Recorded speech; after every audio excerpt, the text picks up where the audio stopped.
from Sky. Jurgen, good afternoon. Good to see you. You love your football, you love the club, you love Liverpool, so why are you so convinced this is the right decision for you? Oh, I thought I said that in the other, statement or interview or whatever we had. With all the responsibility you have in this job and these kind of things, you have to be absolutely top of your own game. That's how it is, and I am. But I'm doing this for 24 years now, and I said that before, when you have the career I have had or have, I want to see that, it's pretty much impossible to start where I start and arrive at Liverpool. But if it becomes possible, then it's just because you absolutely invested everything you had, and that's what I always did, and it was never a problem. And I realized that my resources are not endless, and I preferred to pack absolutely everything in this season, and then have a break or whatever, or have to stop and these kind of things, because it's you realize it yourself. You're in a similar age. It's we are no young rabbits anymore, and we don't jump as high as we did, and all these kind of things, and that's how it is, and that's why I've been, and it was not. I didn't think about it on purpose, and let's have a think of how will it be. It just happened, and then I started thinking about it, and that was the moment when I knew this club, especially with the team we have, with all the super things we have in this club needs, on top of that, a manager and its top game and its top level. And when I cannot be there anymore, then I have to tell the people that 100%. The other situation would have been we go in the next season, and I realized, and then I knew it before, and get into it and try to get somehow through it. That's not how it should be, and that's why I told first the club the decision, then my coaches the decision, and since today everybody knows it, and that's it. That I love everything so much, and I think everybody believes me that it's the case, and still think it's the right thing to do. I can just tell you, I don't take these kind of things lightly, so I'm convinced it's right, and that's why I said it. Thank you. Tom? Hi. BBC. Jurgen, it's obviously a big announcement. What are your emotions today? How do you feel? Is it a sense of sadness or perhaps relief? Yeah, it's the relief was there when I made a decision for myself. To be honest, that was another thing I realized. So I didn't know that it would be the case, but it was like that.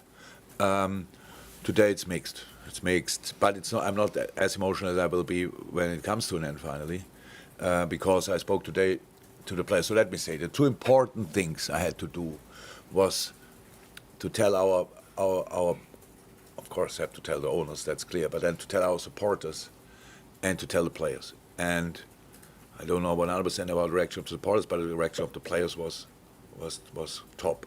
Just it was really good.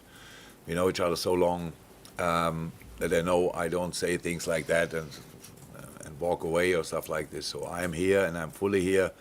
And by the way, today I answer 500,000 questions if you want, but that's it then. So until the end of the season, because we have so many other things to do, and I'm fully in that. So there's not a lot of emotion here. I had some talks the last days when I had to tell other people slightly earlier than I tell the public, and there were some tears and stuff like this. But that's normal after such a long time together.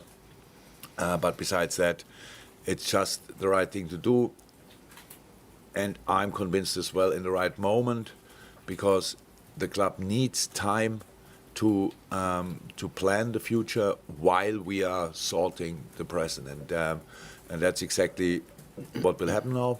And from that point of view, the emotions will come up. Relief is not there as well anymore, because I knew before how I feel about it. Yeah. Win?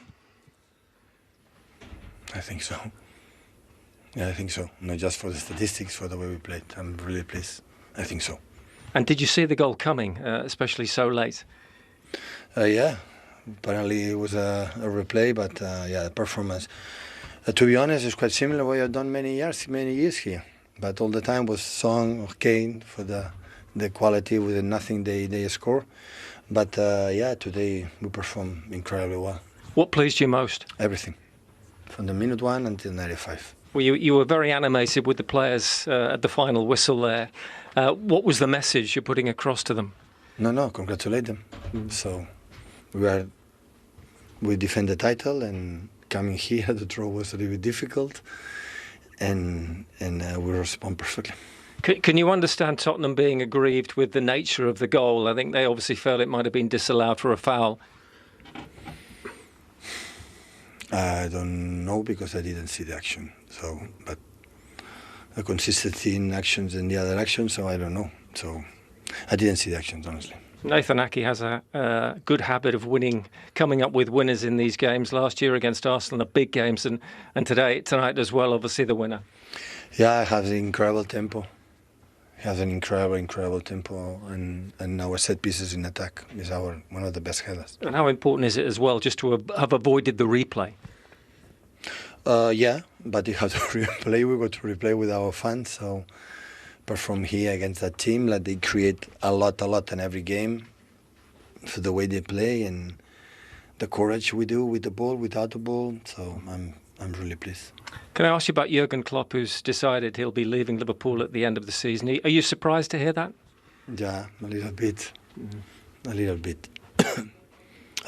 So he's an incredible manager, and I think I don't know him closely, but I think he's an incredible person as well. So I had the feeling that when the NSC is leaving, part of us, Man City is leaving too, have been our biggest rival, Liverpool in these years. Personally in Dortmund, and he has been my biggest rival. So I think we'll be missed. Personally, I will miss him. I'm a little bit pleased because without him I will sleep a little bit better the nights before we play against Liverpool. But I wish him all the best, and he doesn't admit it, but he will be back.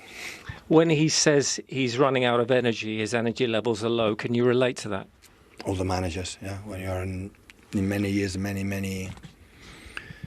the same place, I understand completely. I felt that in Barcelona. So all the arguments I hear today, I listen about that, I understand completely. And what do you think will be the impact on Liverpool's team? They're doing so well this season. Yeah, like every season. You know, when they had all the squad and no injuries, always they compete for everything. It's not a surprise. So the level of consistency in being there has been and will be. We know that. Thank you very much. You're welcome. Things we went through together, the respect grew for you, the love grew for you, and the least thing I owe you is the truth. And that's the truth. It is an incredible resume when you look at what he's achieved at Liverpool, looking at the team he took over and the team he'll be leaving at the end of the season. It is quite the contrast. As we welcome it, Mark Ogden's with us, as is Frank Leboeuf, and live from his first day on holiday. Steve Why Nicol, couldn't you have done it yesterday? Steve Nicol joins us. Stevie, let's get your reaction first. You know, the first thing that came in my head when I saw the news was, what do we do now? I mean, that was exactly where I went. What do we do now? You know, this is not just a change of a manager. You know, Jurgen Klopp has put himself in a position where a club the size of Liverpool, it's almost, when you think of Liverpool now, you go straight to Klopp. You know, the club's nearly 150 years old. There's only been 3 managers that, regardless of whether you're 100 years old or a year old, you think of Shankly, you think of Paisley, and you think of Dalglish. Well, now, Jurgen Klopp is in that group. That's how good and how important this guy has been to Liverpool. You know, the holy grail for 30 years was to win the English Championship, which was now the Premier League. And outside of Liverpool, you don't understand how much pain Liverpool fans and teams and managers and coaches went through with that question of when you're going to win the league, when you're going to win the league. This guy answered all those questions, and I mean, how do you replace him? As I said, the first thing I said was, what now? And I don't know what the answer to that is, quite honestly. And we'll talk about who's next in a moment. But Craig, what was your initial reaction? Well, obviously it was surprising news because nobody saw it coming middle of the season, a season where they've recovered from last year and are flying at this moment in time. But when you heard them talk, and it was from the heart, and he's not doing this because he wants to leave Liverpool with the issue that Stevie talked about. He's doing it because I think he feels it's just taking its toll on him. Mm-hmm. That he's not run out of gas, but he's running out of gas. And he doesn't feel that he'll be able to give the commitment that he's given for this 8.5 years of turning this club around into one of the big, this team around into a team that's won the Premier League, won the Champions League, won domestic cup competitions in England, just seems to be going to cup final after cup final and has played some of the most amazing football and energetic football. When you think about Jurgen Klopp's Liverpool side, you think about watching a game at Anfield and then pick out, say, the Barcelona game, the game where they were losing and came back. You just think about a Klopp side, you think about energy. Mm-hmm. And he's brought energy and dynamism back into this Liverpool team, this Liverpool crowd. And I think he's run out of that a little bit. And the press conferences, the travel, the day-to-day grind. And so, yeah, the big problem for Liverpool is where do they go next? I'm sure they'll figure it out. But I can totally understand him just saying, do you know what? There is more to life than just bashing your head away at it day after day after day, year after year. And so fair play to him. He's decided to take a step away and do what's right for him, which is, you cannot argue with that. Shaka, you told me your first thought was, of course, Stevie. I think many people are like, goodness me, how's Stevie going to handle this news? He's already got his hands full away at Disney. Listen, like most here in the East Coast of the US, I wake up to this news and it just doesn't make a whole lot of sense. If Jurgen Klopp had said this at this point last season when Liverpool weren't having a good season, you could understand. But Liverpool sitting top of the table as they are right now, and you just felt that it just didn't seem to add up. And then you go and I switched on that interview that he did with Liverpool TV, and it struck me how genuine he was, how human he was about it all. And then in a sense where the normal progression of things is for managers to run steel and their teams to run steel alongside them. So, and that it leads to the eventual dismissal of a manager. Here he is coming out and saying, listen, I'm running steel. I don't want the club to follow in that path. Time to take some kind of an action now, so at least you can keep some of this momentum going. And I thought that was brave on his part, and one that, again, just kind of, as he always seems to have done, keep the club as a priority. And as much as he's saying that, and he then goes on to say, let's not make this about me. I'll answer your questions, and from there on, it's business as usual. And I thought, again, that was controlling a narrative about a manager who continues to put the club before himself in so many ways. Just briefly, one of the things he said, one of the quotes I've seen from him today, was he said, nobody else knows and can tell me how I feel. He said, it's like driving the car at 150, 160 mile an hour down the motorway. He says, clearly the gas is starting to run out. He said, but I'm the only one that can see the needle moving. Right. And so for him, where this decision came, was it a week ago? Was it a month? Was it at the start of the season? Was it through last year? I don't know. But he's the only one that can see the needle moving. And as I said, I don't think, whilst there'll be a lot of worry and frustration back in Liverpool, I don't think anybody will have a problem with the fact that he feels it's right for him. Mark Ogden was at the press conference today after this announcement was released. Did he announce it today because it was going to come out, Mark?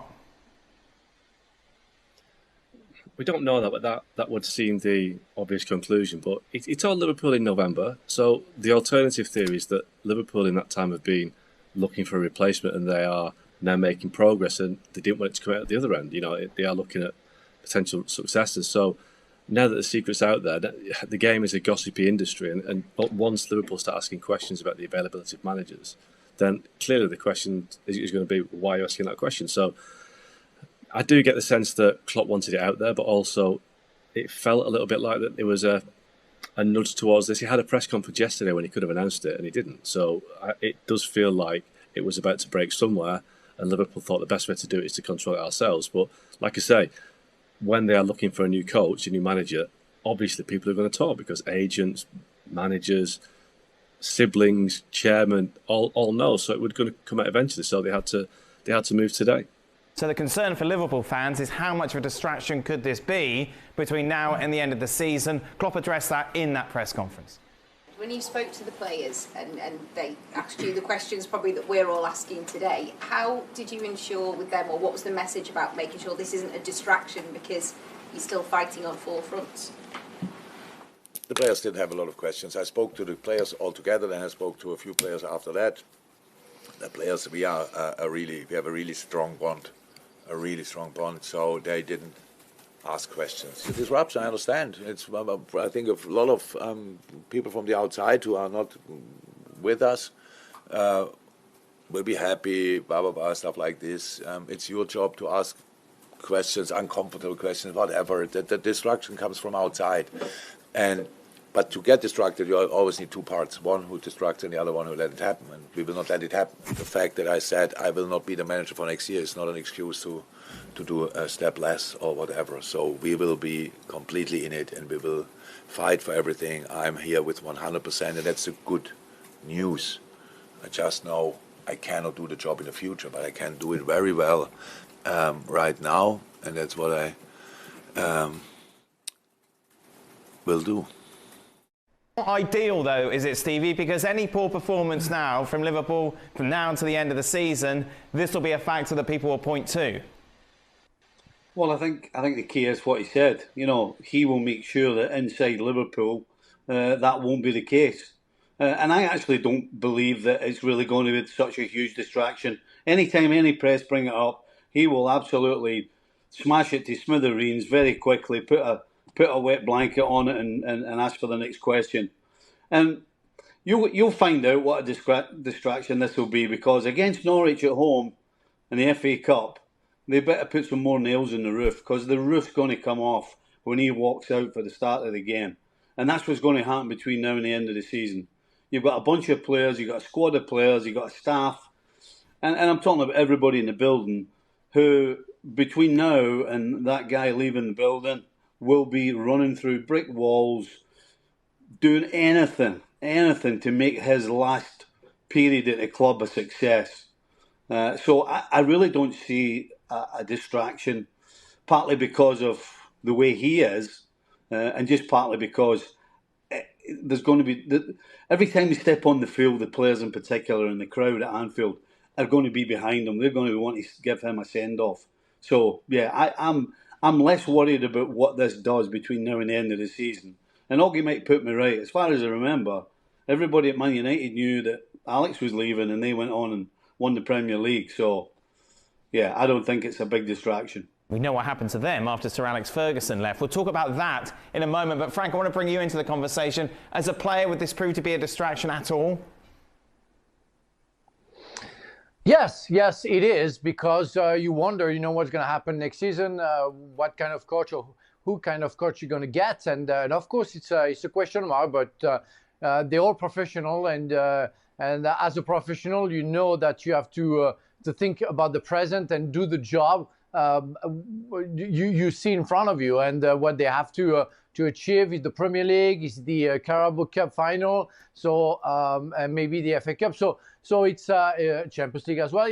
It's what you have to do right now. But of course, at the back of your head, you think about it. I just want to say it's a sad news for Stevie, for the Reds, but also for the Premier League, because he said he will never ever coach another club. and he was so charismatic. Even if he was sometimes a pain in the neck, he was somebody the Premier League needed, and that's very sad. And good luck for the next one, because as you mentioned, after Alex Ferguson, he's been trouble for Manchester United. After Arsene Wenger, he's been trouble for Arsenal.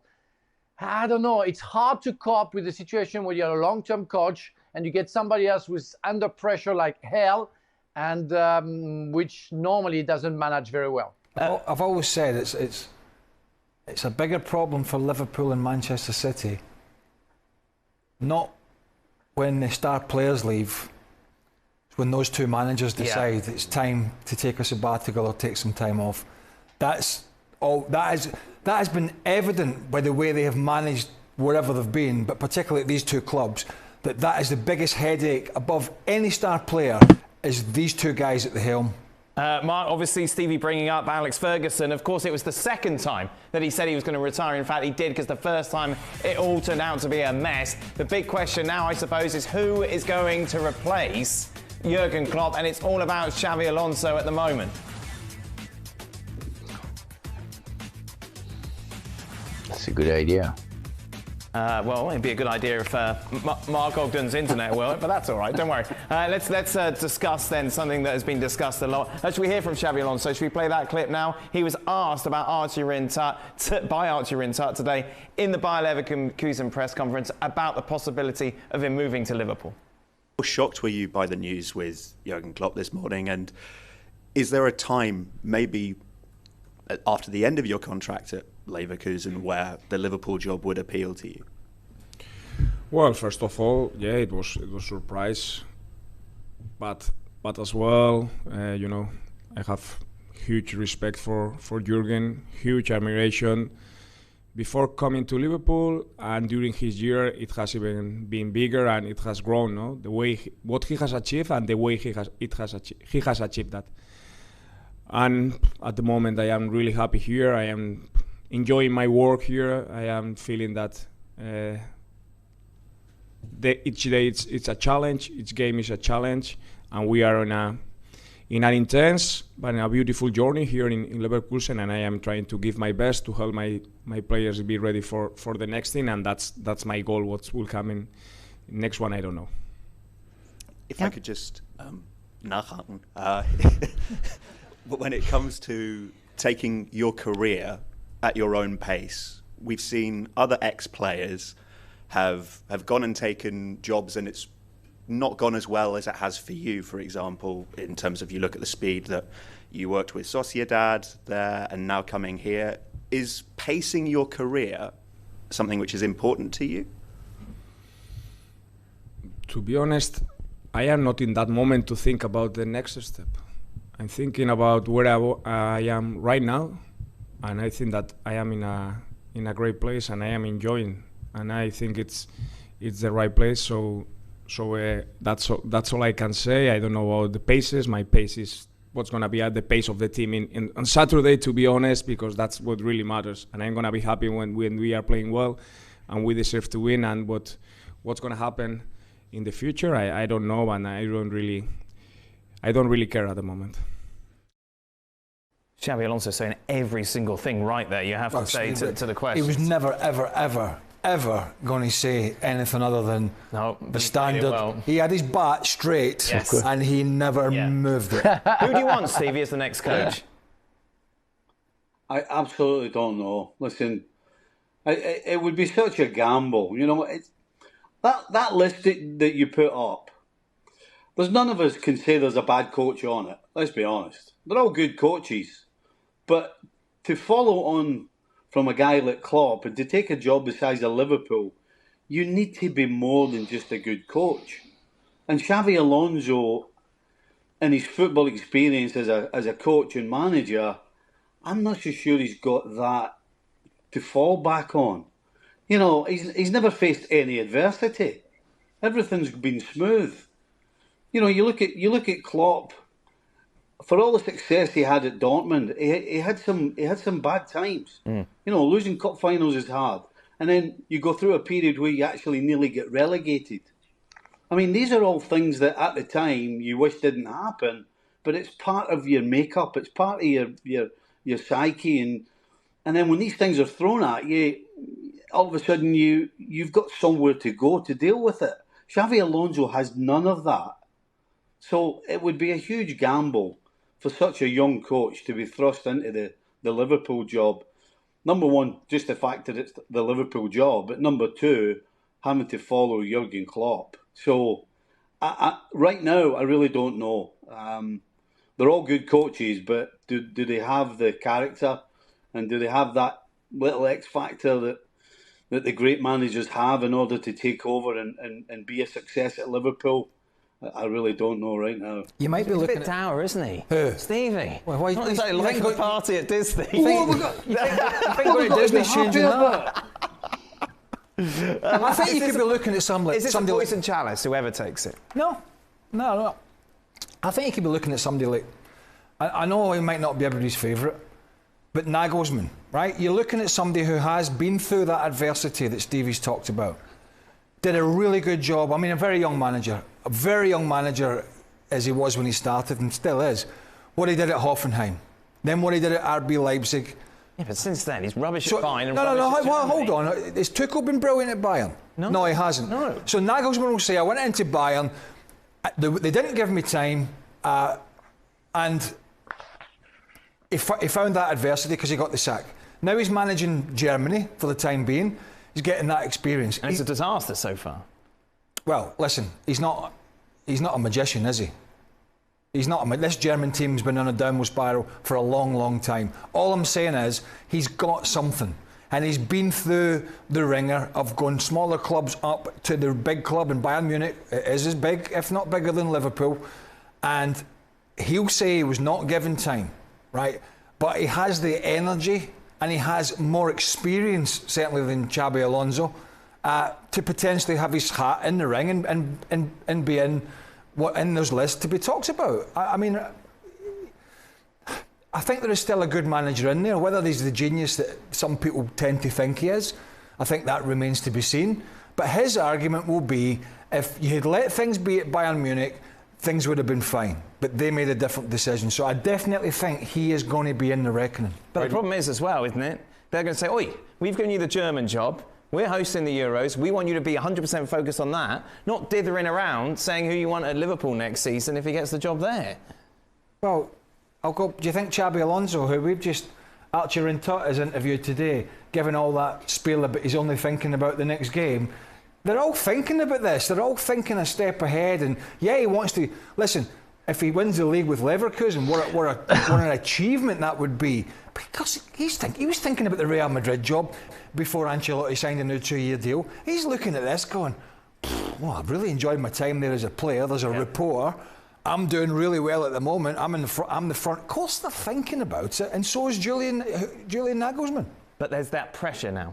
Yeah. You're not playing the same way as Jurgen Klopp did. You're not giving us the same energy. This team is not the team that we want to see. Yeah, coming in for a manager who's had the successes that Jurgen Klopp has is always going to be a difficult task, trying to fill those shoes. You may want to play a different style. You may ask different things of different players. So there's a lot to consider. And while I think Xabi Alonso, because of his playing career with Liverpool, and he comes in with a longer honeymoon period than anybody else, it doesn't at all guarantee any kind of success.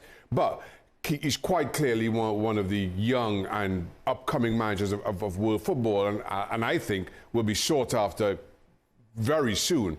So if you're Liverpool and you have this availability right now, you understand why Xabi Alonso ticks so many of those boxes. At the same time, of the list, and with De Zerbi coming in at second, I think that's a very good fit, especially when you consider Brighton's playing style and who Liverpool have shown themselves to be. In terms of playing style, that also is a really good fit. For me, I probably put Nagelsmann as third in that list. There's some very good coaches on there, but a really big job that I'm not sure who or how you handle that kind of pressure. Well, let's get a gauge off the man himself. Which one? Stevie, if I said to you Nagelsmann, what would be your reaction? It won't be positive. He's not in the mood. I don't disagree with what you said. You know, in terms of the experience and going through the ringer and not given a chance, absolutely. You know, the one thing I like about the De Zerbi one would be that you're getting a manager who's going to come in and play not the same, but a very, very, very similar type of football, which means that the move from Klopp to another manager, I think, would be a lot easier for the players. You know, depending on what kind of coach you bring in, you might knock them back a bit and have a completely different way of playing. I mean, you think of somebody like Trent Alexander-Arnold, a different manager who plays a completely different game. You know, how does that work? So, yeah, I don't disagree with Nagelsmann. In terms of the way De Zerbi plays the game, I would be easy-peasy on the two of them. But I wouldn't have a problem with Nagelsmann, quite honestly. What about Zidane, Frank? I don't believe it. I don't believe it because for only one reason. I think there is the Euro this next summer. I don't know if Deschamps is going to carry on after that, and there is a possibility for Zizou to get that position, and I think he's not going to miss it, and he doesn't want to jeopardize anything, so I don't think he's going to go for it, waiting for the result of the national team, and not maybe hoping for something bad happening to the national team, but just hoping that maybe Deschamps doesn't want to carry on and get the job. So I don't believe that he's getting any option on the Liverpool job. If you're in that Liverpool dressing room, who would you want, Frank?